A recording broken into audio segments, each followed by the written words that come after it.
Greetings guys, how are you all today? I'm great, thank you for asking. Today we're going over the mid-season magic post that has just gone up on the Riot website. So let's take a look, shall we? They have the new dragon on show. New dragon, should I say? There's more than one. So let's take a look at some of that information and the magic update. So we have them talking about how mages have become unprogressive in the meta. How tanks and more bigger classes like juggernauts and marksmen are taking up so much more of the time for people to play. So we have the updates coming from Malzahar brand, Vladimir, Zyra, velkoz, Cassiopeia, and we have Annie, Swain, Fiddlesticks, Ziggs, Syndra, Xerath, Anivia, and Veigar.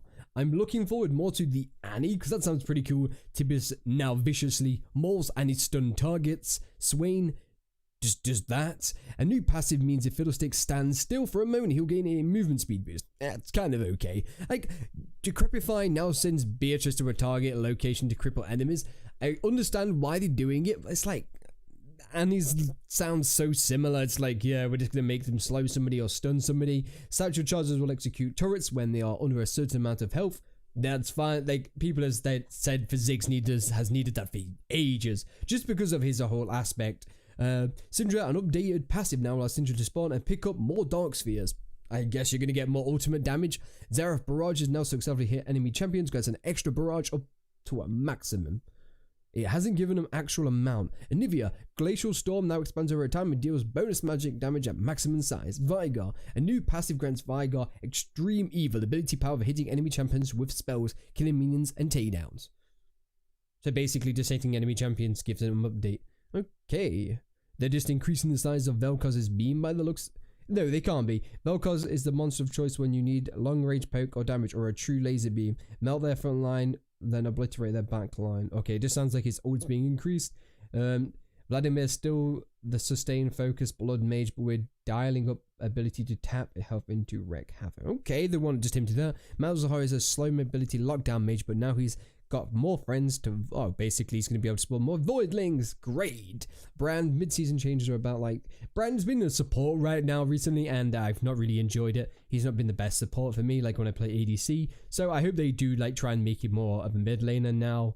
Let's go on to the magical items. Hand in with the new mage update, the Sorcerer's Apprentice are undergoing a bewitching transformation before mages would turn to items just for the stats they need, with minor changes in their build paths as a game unfolds. Basically, they don't want people to be just building Ludens, Echoes and stuff like that. They want people to be more versatile. So, let's take a look at the tier of the goddess. When casting spells is all you want to do. Summary, plus mana. Passive, refunds a portion of your mana cost. Passive mana charge grants additional maximum mana up to a cap for each spell, and mana expenditure gains mana every 8 seconds. No longer has mana regen.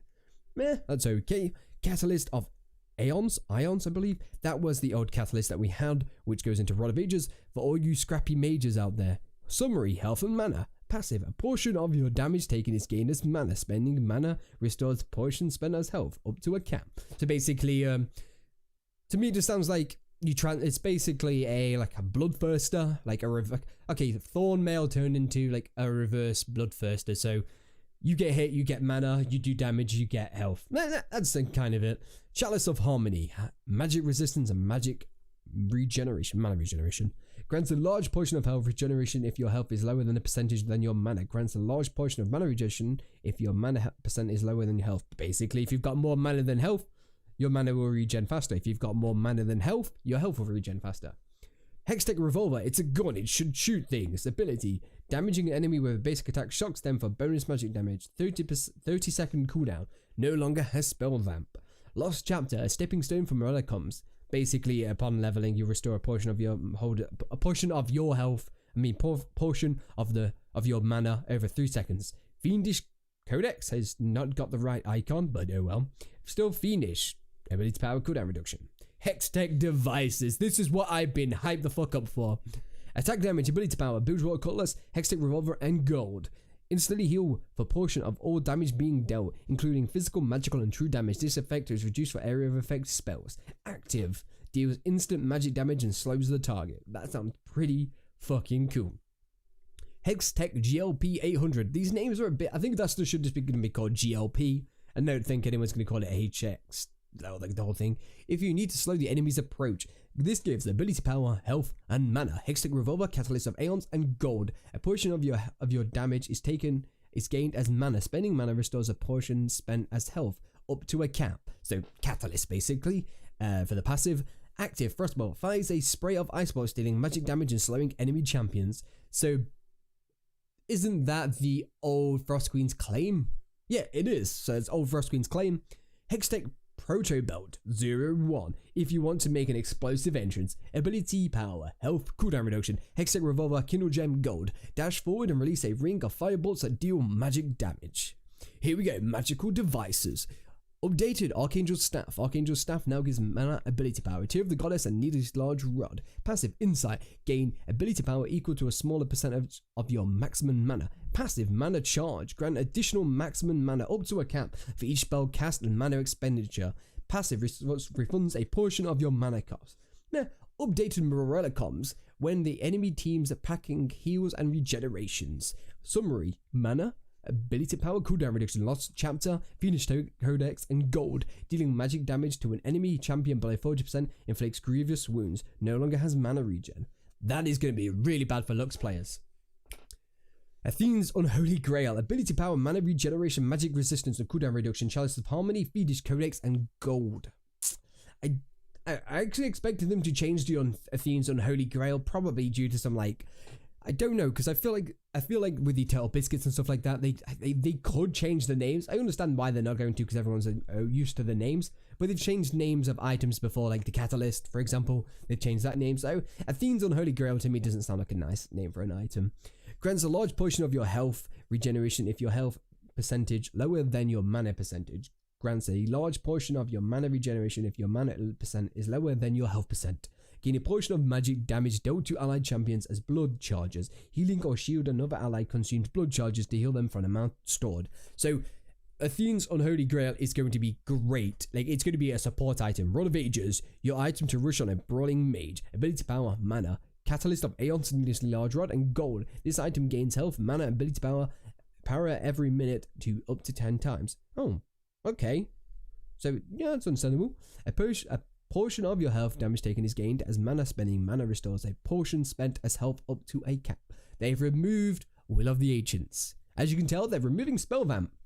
Defensive devices. Updated the Abyssal Scepter, your magic defense apparatus. Ability power, magic resistance, cooldown reduction, Phoenix Codex, Negatron Cloak, and Amplifying Tune plus a bit of gold. Reduces magic resistance of nearby enemy champion, scales with level. Zonya's Hourglass, your physical defense apparatus. Summary, ability power, armor, cooldown reduction, Seeker's Arm Guard, Phoenix Codex, and Gold. What? That's so cheap. Okay, that gold to buy it must be like a K gold. Active status, put yourself in a status for a few seconds, rendering you untargetable, unvulnerable, and for the duration, but you're also unable to move, attack, cast spells, or use items during this time. Okay, so it's time to take a look at the elemental dragons. We saw that the mid to objectives, aside from turrets, were struggling to stay relevant. Basically, what they don't want people to be like is like, do we need dragon, or like, we really need dragon. It's like, we're gonna win this game if we don't, we're not gonna win this game if we don't have dragon. They don't want that. They want it to be, they're trying to create an ecosystem of aspects, like Udir's aspects and stuff like that, or just buffs in general, like when you kill Evermore or Baron. They're trying to bring a different sort of buff due to each elemental. So for the first 5 minutes of the game, 1 of 4 elements will spawn. The moment you take that one down, the minimap will indicate the next element type of the next dragon. Both sides will always know which dragon spawns next, and multiple elemental buffs will stack on each other, making you even stronger than that aspect. In this way, you may think about twice about giving up those 2 earth dragons that might cost you all of your base's turrets. They can stack. Sounds crazy. Let's take a look at the fire dragon. Increased champion killing power augments your dueling and team fighting abilities. Earth dragon increases turret and epic monster damage, augments your ability to take objectives, which is like, say for example, if you're late on a push and you're doing really bad but your team needs to go ahead, or you're playing a jungler that's pretty bad, like say for example, if I'm going to play Metalist, Earth Dragon is going to be essential for Metalist right now, due to the fact of, if I'm going to get a, like, I say for example, if I want to play like Ziggs jungle, I've got to get Earth Dragon because it's going to allow me to clear camp so much faster, which is great. Let's take a look at the Water Dragon. Increases health, mana regeneration, augments your ability to siege and poke. It's not that good. Air Dragon increases out of combat movement speed, augments your ability to outmaneuver opponents on the map, makes you a bit faster. Elder Dragon, this is the fucking cool one. After 35 minutes into the game, all future dragons become Elder Dragons. The Elder Dragon so far more difficult to kill than the elemental counterpart, but taking him on grants a more powerful burn over time on spells and attacks, and a buff that is stronger than each elemental stack you have. It's great. Hope you guys have enjoyed this. I don't really do these sorts of videos personally, but I hope you guys do enjoy it. Please feel free to subscribe to my channel for constant gameplay, updates, and more. Hope you guys have a wonderful day, and I will see you in tomorrow's video.